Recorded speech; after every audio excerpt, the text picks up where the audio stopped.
Watching in the Wild by Shannon Simon.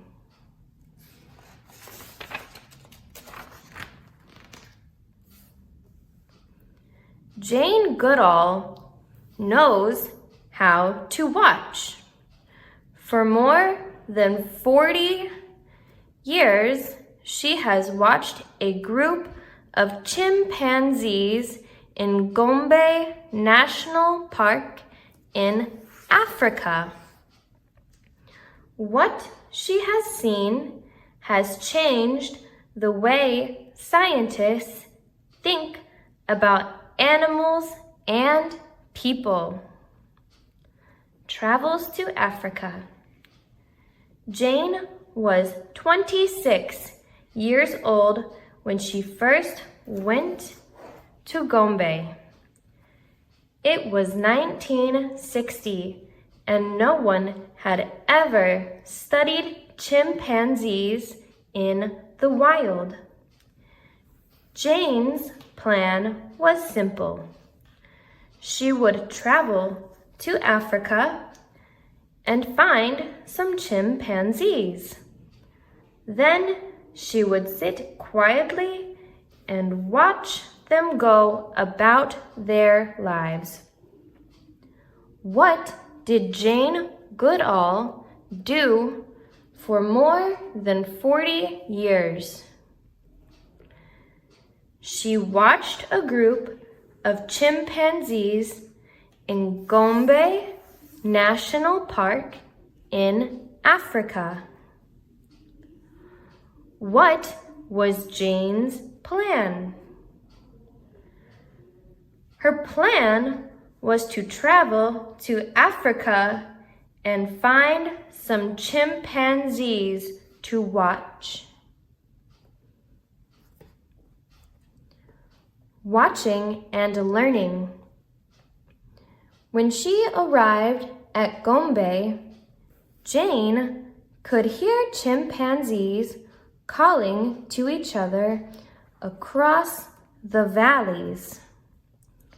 She found half-eaten fruits under trees where they had fed, but she didn't see the chimpanzees themselves.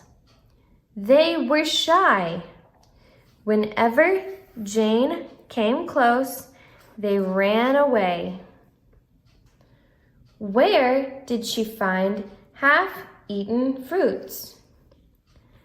Jane found half-eaten fruits under trees where the chimpanzees had fed. What did the chimpanzees do when Jane came close? When Jane came close, the chimpanzees ran away. Jane was discouraged, but she didn't give up. If the chimpanzees didn't want her to come close, she would watch them from a distance. Every day, she woke up before dawn. She put on clothes that blended in with the jungle and climbed to the top of a high, rocky ledge. Using binoculars, she sat and looked at chimpanzees, hour after hour after hour. Other people might have been bored. Not Jane. She loved watching the chimpanzees feeding in fig trees and drinking from streams. Did Jane give up? No, Jane did not give up. She saw how they greeted each other with kisses and with hugs and kisses. She smiled at the baby chimps who perched on their mothers' backs or sat cradled in their laps. Jane took notes on everything she saw. She wrote about how at night each chimp made a cozy nest high in the treetops.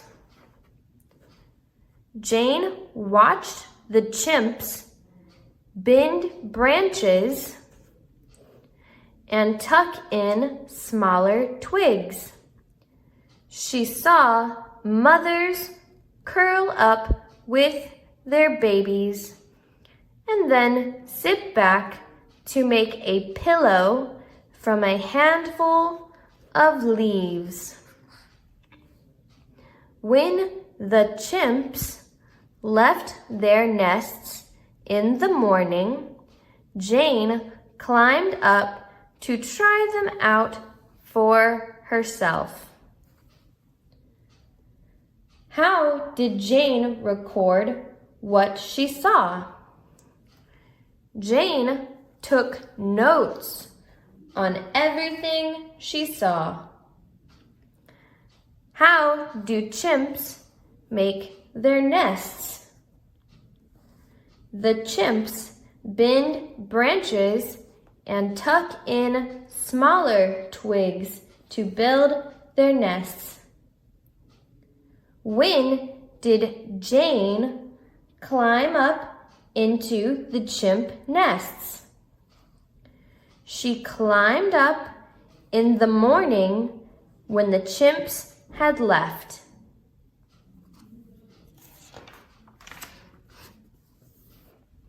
Making new friends. Slowly, the chimpanzees became used to Jane. They let her come closer and closer. Jane began naming the chimps she recognized. David Graybeard had a silvery beard and a calm manner. Old Flo was ugly with a big nose and raggedy ears. But she was a wonderful mother. Mr. McGregor reminded Jane of the gardener in The Tale of Peter Rabbit. At the time, scientists thought that animals being studied should be given numbers, not names. But Jane didn't agree. She saw that the chimpanzees had real personalities. It made sense to give them real names. Today, many scientists name the animals they study in the wild. Why did Jane give the chimpanzees real names? Jane gave the chimpanzees real names because the chimpanzees had real personalities.